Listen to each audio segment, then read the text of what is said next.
Shanghai, a place that boasts some of the most amazing stories of entrepreneurship in China's modern history. It's also home to the Yang family. Recently, I went to visit Marjorie Yang, the chairman of the Esquel Group, in her family courtyard. There, a lot of history. My grandfather was a recipient of the Boxer Rebellion scholarship. He started off at Tsinghua as the baby class. He was very much into the whole philosophy that Tsinghua conveys, which is, a nation is built upon industry. Enterprises have a responsibility because you are part of the nation building effort. My father was the first person who told me that textile does not have to be polluting. Mm-hmm. He said there are ways of doing things, that you do not have to kill fish in ponds.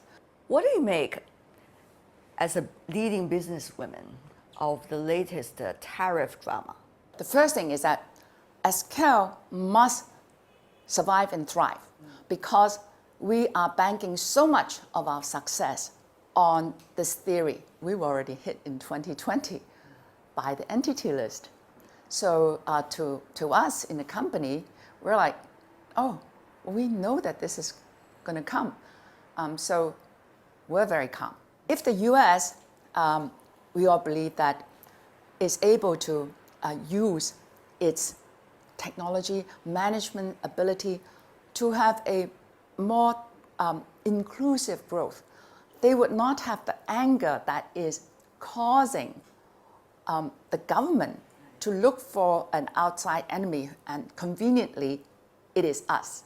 And for us, if we can raise productivity, that will also bring up our consumer market. Also, for us to have more distributed or inclusive growth. That's the key. My customers have told me, ASEAN has got the money. Now, trade efficiency, intra-country, can we remove some of the trade barriers? I think this is the time. I think it will happen. I don't think anybody is foolish and not prepare at least a plan B. When I first left business school, one of the problems is that the US was the only market. Everybody was importing, exporting into the US. That is a problem. That is a problem. So there must be more markets and more trade.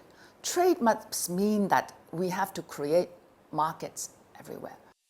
Despite pressures of slowing global economic growth, worsening trade barriers, and intertwined geopolitical conflicts, China's foreign trade and textile and apparel totaled $322 billion in the year 2024.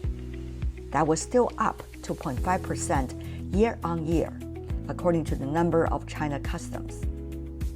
It sounds like a miracle, but when you listen to the story of Yang, you know it takes hard work and sometimes the reinvention of oneself to survive and thrive. We had to make a decision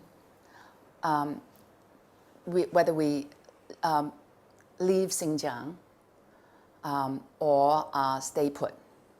Now, fortunately, we are a private company, so we had a choice.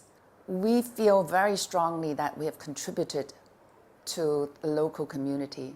We went for the wrinkle-free, fine cotton shirt because Xinjiang has long, stable cotton that will allow us to apply nanotechnology so that it will be wrinkle-free but still maintain all the comfort of a cotton shirt. Yeah. Because the entity list, theoretically, it just means that you cannot buy American technology. But the customers, many of the customers, especially their legal department or their risk committee, prevented the buyers from buying from us. So overnight, we lost half our business. Half our business. It was very disappointing because these are customers who have been with us years. Decades. Decades. There's where I recognize that one of the problems of public companies and the big brands is that they're subject to these external forces even more than we are. I have a very good friend who once told me, he said, if you're walking along and you get shot by a poison arrow, what do? Do you moan and groan and say, why me, or who shot me? No, you go and get help. So we face the music. I mean, I've had to call my colleagues and ask them, I thought you said you can't do this before. Oh, boss, we gotta eat. Very good incentive. Yeah. And then I called one day and said, do you have any other tricks up your sleeve that we can make some money from? Oh yeah, boss, we have been working on a waterless dyeing technology for 10 years and we're ready to...